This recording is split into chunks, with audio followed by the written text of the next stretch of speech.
ಪಲೆ ತುಪ್ಪಿದ್ರು ಬೆಂಕಿ ಹಾಕಿರ ಏನು ಮಾಡ್ತೈತಿ ಅದ ಆರಿಸ್ತೈತಿ. ಹೋಳಿಗೆ ಹಾಕಿರ ನೀರು ಬಿಟ್ಟು, ಹೋಳಿಗೆ ಹಾಕಿರ ಮಸ್ತ್ ಹೋಳಿಗೆ ತುಪ್ಪ ಹಾಲ ಮ್ಯಾಲ ಶಾಂಡಿಗೆ ಹಪ್ಪಳ ಯಾನ್ ರುಚಿ ರೀ. ಅಮೃತ ಊಟ ಅಮೃತ ತಿಂದಂಗ ಆತ್ ನೋಡ್ರಿ. 2 ತಾಸ 4 ತಾಸಾತು ಮತ್ತೇನು ಮಾಡ್ಯದೇನ ಚಾಲು ಆತ್ ನೋಡಿ ಯಜಮಾನ್ರದ್ದು. ಇದು ಸಂಸಾರ. ಭೋಗೋಪಭೋಗ ವಸ್ತುಗಳನ್ನ ಎಷ್ಟ ಉಪಯೋಗ ಮಾಡಿದ್ರು ಈ ಆತ್ಮನಿಗೆ ತೃಪ್ತಿ ಆಗಿಲ್ಲ, ಆಗೋದು ಇಲ್ಲ.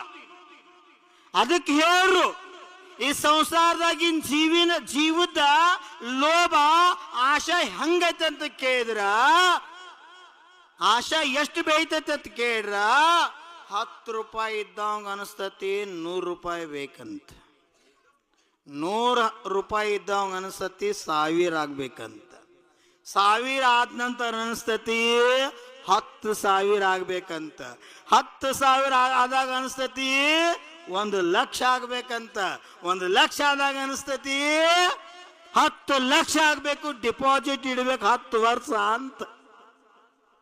10 ವರ್ಷ ಡಿಪಾಸಿಟ್ ಒಂದಿದ್ದು 10 ಆತಂತ. 10 ಆದವ್ರಿಗೆ ಅನಿಸ್ತತಿ 1 ಕೋಟಿ ಆಗ್ಬೇಕಂತ. ಕೋಟಿ ಆದವ್ರಿಗೆ ಅನಿಸ್ತತಿ 100 ಕೋಟಿ ಮಾಡ್ಬೇಕಂತ. 100 ಕೋಟಿ ಇದ್ದವ್ರನ್ನ ಕೇಳ್ರಿ, ಅವ್ರದಾರೆ ಮುಗಿದೈತೇನ?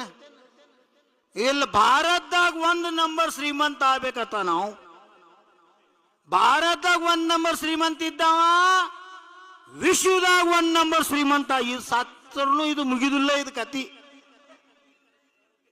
ಅದಕ್ಕೆ ಹೇಳ್ರು ಬೆಂಕ್ಯಾಗ ತುಪ್ಪ ಹಾಕಿರ ಬೆಂಕಿ ಹೆಂಗೆ ಹೆಚ್ಚಾಕತಿ ಹಂಗ ಮನುಷ್ಯನ ಆಶಾದಿಂದ ಆಶಾ ಹೆಚ್ಚಾಕೋತ್ ಹೋಗತಿ.